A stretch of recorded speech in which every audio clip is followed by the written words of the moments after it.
Division 2 is finally getting a new endgame. It has been 7 months since I touched the game, even though I played 400 hours when it first came out.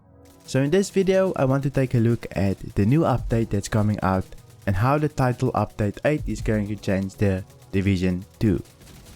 First, let's take a look at PvE and then we'll jump into some Dark Zone changes that's coming soon. With the new update that's coming, they're also releasing a new expansion that will take us to Lower Manhattan, New York. We'll be exploring Lower Manhattan on a brand new map that will come with its own story and side quests, as well as new NPC factions that we need to deal with, plus some extra secrets and collectibles along the way for us to find. With the new Warlords of New York expansion, they're focusing on creating a better endgame experience with clear goals after you reach max level cap.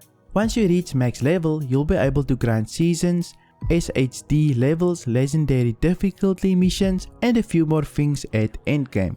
So let's take a look at each one of them. Their seasons is basically a battle pass where you can earn XP doing activities in the world.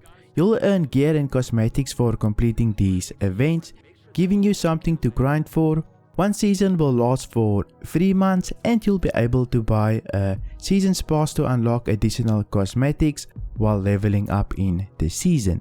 Seasons will have narrative elements that come with them, so you feel like you have a reason to actually do these events and level up your battle pass, or in this case season pass.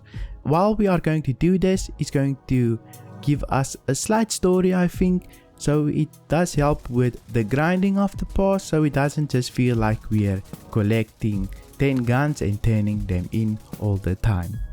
They're also introducing a new system called SHD levels. This is a new infinite progression system that will allow your character to progress as you play the game. Once you gain a SHD level, you'll be able to spend points into one of 4 distinct core attributes, and you'll be able to spend points in a scavenging category that will provide you with some credits or crafting materials. These SHD levels will reward players with extra stats, but they also say that the extra stats will be noticeable but not completely overpowered if you do not have them.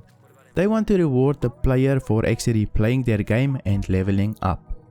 They're also giving us legendary difficulty. Legendary difficulty will offer the most challenging PvE experience in the Division 2 outside of the raids. This option will become available to level 40 agents. Legendary difficulty will have a new elite subfaction of the Black Tusk that will be legendary AI. Legendary difficulty are coming to select strongholds in the Division 2. If legendary difficulty is not enough, then they're also giving us global difficulty. You will be able to set the global difficulty of your game up to heroic and affecting the difficulty of the open world, including control points and bounties as well as missions. You will also be able to reset the map once it is fully cleared, allowing you to take back it once more after you completed everything. They're also giving us something called directives.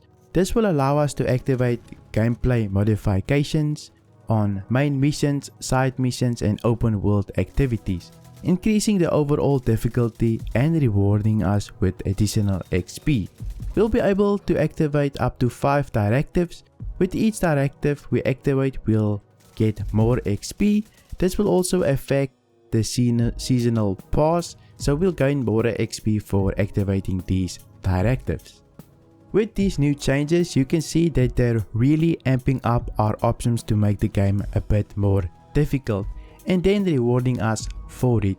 In the past, I did feel like the open world is just a little bit too easy once you geared up and got the build going. Hopefully this will make the game more exciting and more rewarding to play. There is even more updates coming to gear, recalibration, skill power and the Dark Zone that I want to take a look at.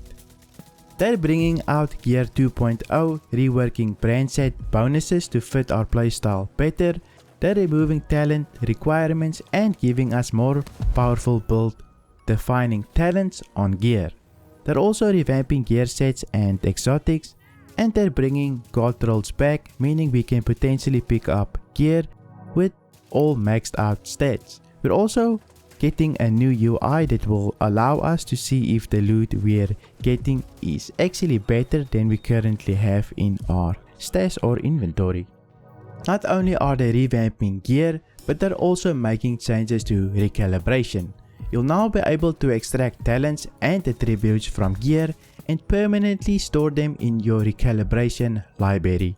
If you find a higher roll of a stored attribute, you'll be able to replace the old stored attribute, and the UI will be able to indicate the better roll before you store it into your library.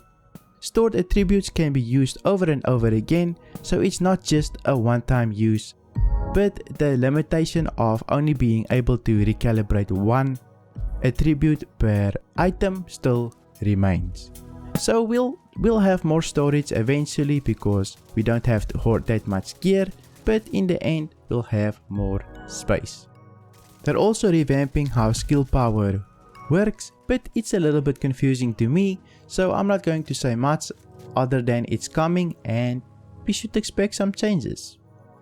It seems overall they're improving gear, so it's more manageable and easier to put builds together, and I think a lot of the improvements they made came from the community feedback, so we definitely helped them out and they are listening to our feedback to help improve the gear system and the skill power system. So hopefully it will be satisfying to us and be a huge improvement from the previous system and make things just a lot easier to do in The Division 2. Now for the Dark Zone improvements.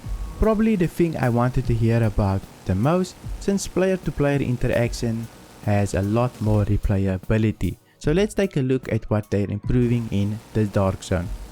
All Dark Zone loot will now be contaminated and need to be extracted, so no more free loot. If you get loot, you'll have to extract that loot.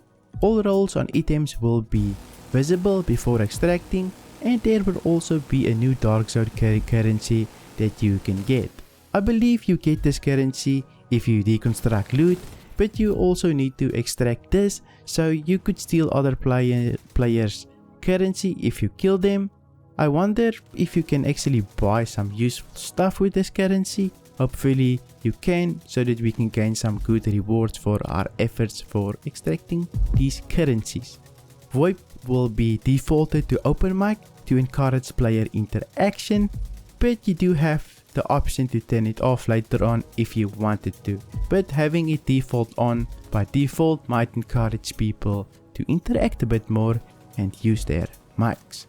They also removed signature weapon ammo, so no more cheese where you pick up some special ammo for your signature weapon and just one-shotting a player because you've got some extra ammo laying around. You'll be able to go rogue a lot faster now, and they added an extra extraction site for each Dark Zone since you need to extract to actually get some loot now. Overall, I think the Dark Zone changes are good. It's definitely going to make the gameplay experience a bit more intense, since you won't just get free loot now, you have to extract your loot, otherwise you just won't get it, making the risk versus reward a bit more challenging. So I think I'm definitely looking forward to the Dark Zone changes, since the Division and the Dark Zone goes hand in hand, and it's kind of special to just the Division. I think the Division 2 is going to be at a really good place once these changes are implemented.